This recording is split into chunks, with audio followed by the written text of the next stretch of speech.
FMG tinukso si Catherine sa PGT Studio. Ito ay dahil sa ginawang ito ni Alden Richards. Ilang araw na ding hot topic ang naging eksena ni Daniel Padilla at Kyle Echari sa nakaraang Star Magic Ball.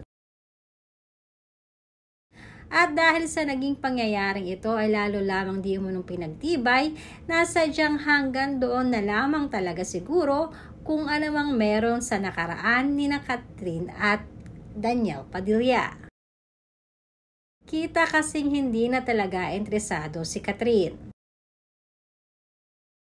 Samantalang pagkatapos niya ng usap-usapan naman ngayon ang pag-shoot ni Alden ng kanyang bagong kaganapan para sa Bench. Maugong ang pinag-usapan ito dahil na rin sa studio pa di umano ni Catherine, nag-shoot itong si Alden at si Catherine Bernardo.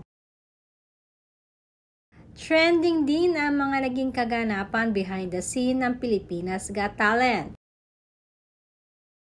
Usap-usapan kasi ang panunukso ni FMG, ang isa sa mga judges ng Pilipinas Got Talent kay Catherine Bernardo.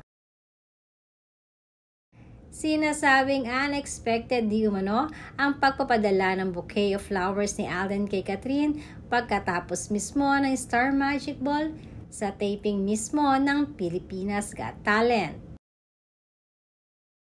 Kaya naman maging si FNG ay todo di umano ang panunukso at pagbi-build up dito para kay Alden kay Catherine. Kaya naman maging sina Eugene Domingo na mga kasamahan niya sa Pilipinas Got Talent, ganun na rin si Mela, Eugene Domingo at Donnie Pangilinan ay hindi rin mapigilan ang kanilang kasiyahan at pagkakilig para sa kaibigang si Catherine.